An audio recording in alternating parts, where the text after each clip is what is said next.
Le coin à fétiche de Yaya Jammeh, le Tchakatou de Mathieu Kérékou, les monuments de Laurent Gbagbo, la Tony Buiti d'un ancien vice-premier ministre gabonais, la politique et le fétichisme, on peut bien en trouver des cas. Dans les élections et la politique en Afrique, il n'y a pas que la stratégie politique. Il n'y a pas que le jeu des coalitions de partis et d'intérêts. Il y a aussi le recours au monde occulte, le fétichisme.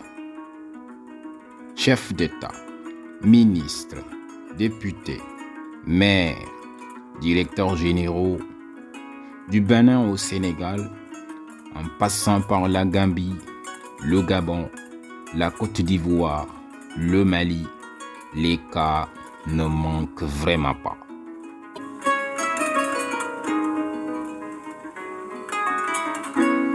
Le président béninois, Mathieu Kérékou, avait son marabout.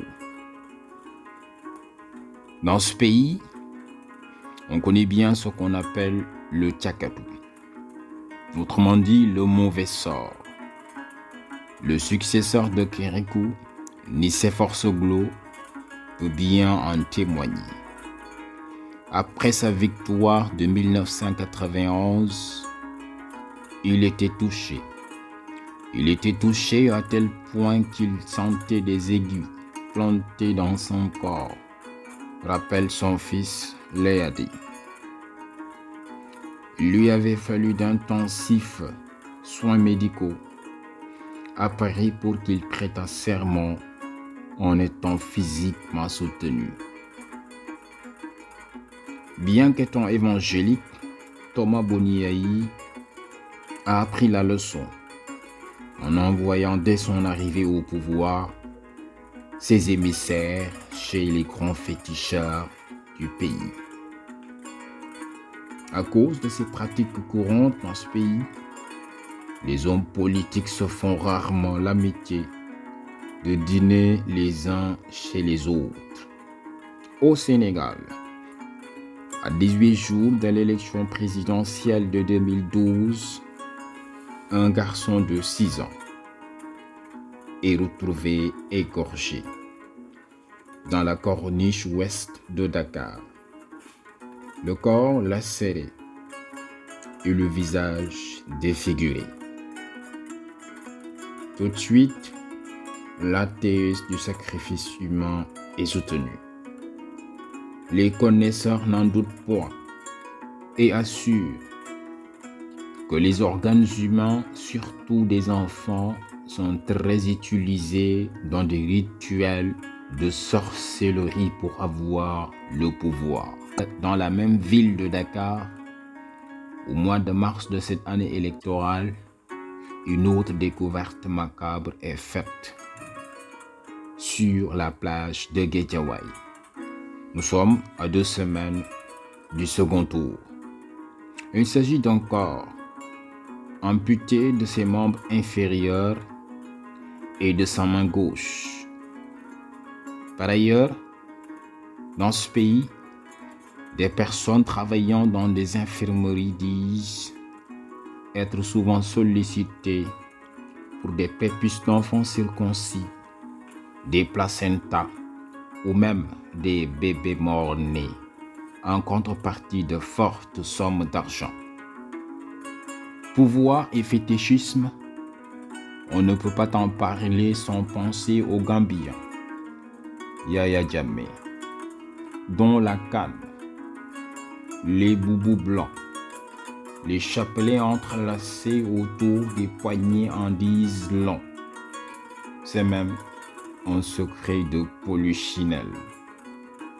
Pour s'en convaincre, il faut faire un retour sur ces derniers moments au palais présidentiel gambien, la State House, dans le coup de théâtre qu'il a créé en acceptant puis refusant sa défaite à l'élection présidentielle quelque chose est passé inaperçu aux yeux du commun des mortels.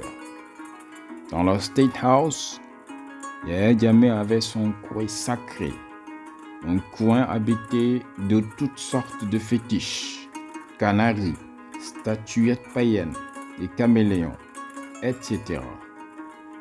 Alors que tout semblait être bouclé pour qu'il quittât le palais avec les garanties de sécurité du médiateur guinéen Alpha Condé, malgré la détermination des forces de la CEDEAO, Yahya Jammeh a fait attendre tout le monde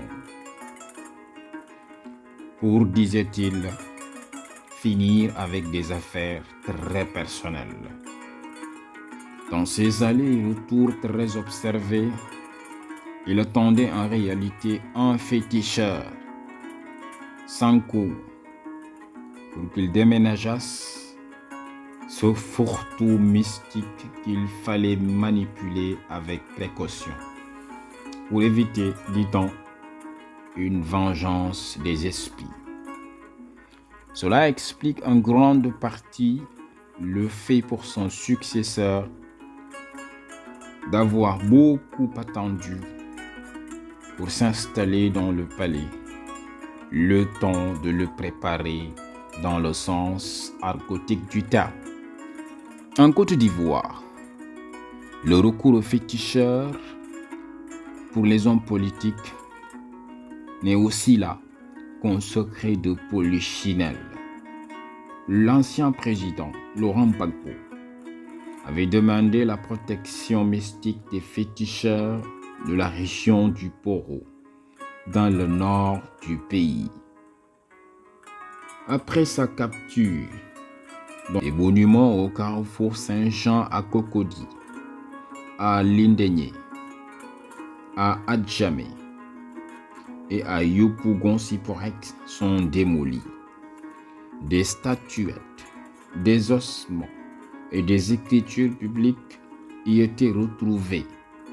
Au Gabon, un ancien vice-premier ministre et ancien président du Conseil économique et social, Louis Gaston Mayela, a surpris en posant publiquement Anthony Buiti de cette société secrète encore active dans le pays, dans les domaines social et religieux, mais aussi politiques. Au même titre que le Mwiri et le Niembe qui se caractérisent par les incantations, la musique et la danse sous l'autorité d'un Ganga. Cet homme avocat et homme politique ne cache pas son attachement à ces rites.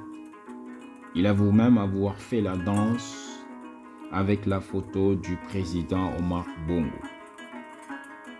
Selon l'association de lutte contre les crimes rituels dans ce pays, 28 enfants ont été tués en 2011, alors que 20 femmes et 14 hommes ont été sacrifiés en 2012.